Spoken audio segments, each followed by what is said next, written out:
Nah, apabila si lemak dalam tubuh seseorang ini sangat dikit, itu juga bisa mempengaruhi si kerja hormon yang mempengaruhi siklus menstruasi, sehingga siklus menstruasi itu juga bisa terganggu. Contohnya yang paling gampang adalah perubahan berat badan yang terlalu drastis, misalnya nambah berat badan drastis atau misalnya turun berat badan secara drastis. Nah, itu bisa menyebabkan gangguan pada siklus menstruasi. Nah, apabila moms ingin program hamil atau moms sudah hamil dengan underweight nih kondisinya. Underweight itu adalah berat badannya itu kurang dari ideal. Tentu misalnya moms hamil dengan kondisi underweight, kondisinya tidak ideal, sehingga bisa menimbulkan munculnya komplikasi pada saat moms sedang hamil. Apabila moms yang underweight ingin mengadakan program hamil atau promil, sebaiknya harus dimulai dari asupan gizi harian moms. Jadi ada yang bilang, "Dok, saya dari dulu kok emang kurus kok, nggak apa-apa, tapi menstruasi saya teratur." Itu tidak masalah. Sebaiknya moms juga mencukupi protein.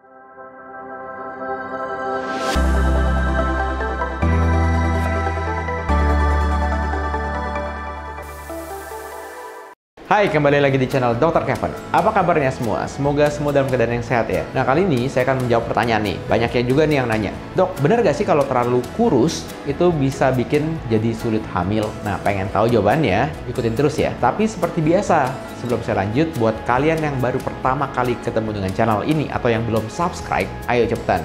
Buruan subscribe, jangan khawatir karena subscribe itu gratis. Caranya tinggal klik aja tombol subscribe di bawah sini. Dan juga jangan lupa ya untuk nyalakan loncengnya, supaya setiap kali ada video baru, kalian langsung dapat notifikasinya.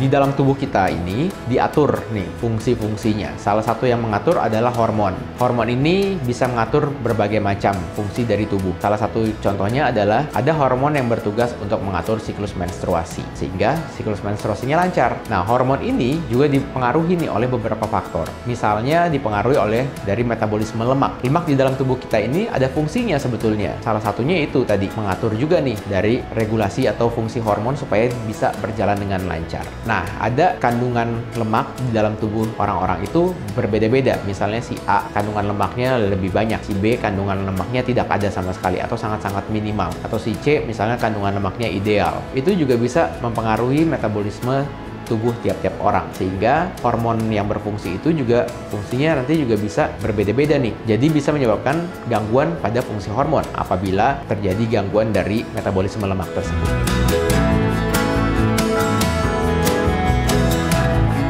Nah, apabila si lemak dalam tubuh seseorang ini sangat dikit, itu juga bisa mempengaruhi si kerja hormon yang mempengaruhi siklus menstruasi, sehingga siklus menstruasi itu juga bisa terganggu. Contohnya yang paling gampang adalah perubahan berat badan yang terlalu drastis, misalnya nambah berat badan drastis atau misalnya turun berat badan secara drastis. Nah, itu bisa menyebabkan gangguan pada siklus menstruasi. Jadi bisa juga seseorang merasakan, kok siklus mens saya jadi telat ya. Misalnya dia skip 1 bulan nggak mens, terus bulan berikutnya baru menstruasi. Atau misalnya malah kebalikannya, misalnya mensnya kok jadi panjang ya, yang tadinya cuma 5 hari, ini bisa flek terus bisa sampai 14 hari atau misalnya lebih dari 2 minggu. Nah, itu keluar tuh bercak darah terus setiap harinya. Itulah menjadi contoh berat badan moms bisa mempengaruhi kesuburan.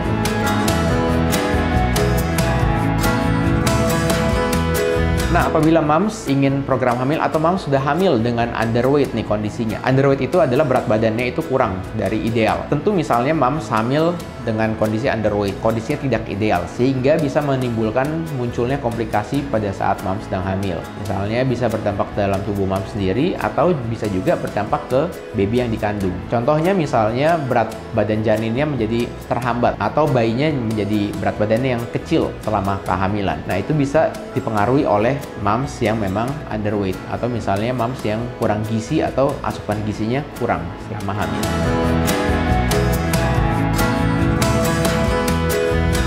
Nah, untuk mengetahui apakah moms berat badannya sudah ideal atau belum, itu sebetulnya ada rumus, namanya rumus mencari IMT atau indeks massa tubuh. Jadi moms juga harus mengetahui nih tinggi badan moms dalam sentimeter berapa dan berat badan moms dalam kilogram berapa. Nanti tinggal dihitung menggunakan rumus berat badan moms dalam kilogram dibagi dengan tinggi badan moms kuadrat dalam meter.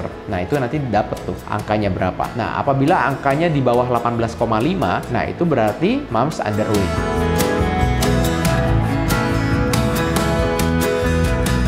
apabila moms yang underweight ingin mengadakan program hamil atau promil, sebaiknya harus dimulai dari asupan gizi harian moms. Jadi ada yang bilang, dok, saya dari dulu kok emang kurus kok, nggak apa-apa, tapi menstruasi saya teratur. Itu tidak masalah. Sebaiknya moms juga mencukupi protein. Jadi harus dilihat lagi komposisi makanan yang moms makan tiap harinya. Jadi jangan cuma karbohidrat aja tetapi tidak ada protein. Karena protein itu sangat penting ya untuk zat pembangun dan yang lainnya. Tetapi memang usahakan, kalau yang underweight kita usahakan supaya berat badannya mencapai berat badan ideal. Karena tadi kalau misalnya moms ternyata memang sampai terjadi kehamilan pada saat moms sedang underweight, nanti kesian di tubuh moms atau tubuh baby yang sedang dikandung. Jadi target kita adalah supaya mencapai nih titik berat badan ideal sebelum hamil. Oke, sekian dulu konten Dr. Kevin kali ini. Jangan lupa untuk dukung terus channel ini dengan cara klik tombol like, comment, subscribe, serta share video ini ke semua sosial media kamu supaya video ini dapat tersebar luas dan bermanfaat. Saya Dr. Kevin, until tomorrow and stay healthy.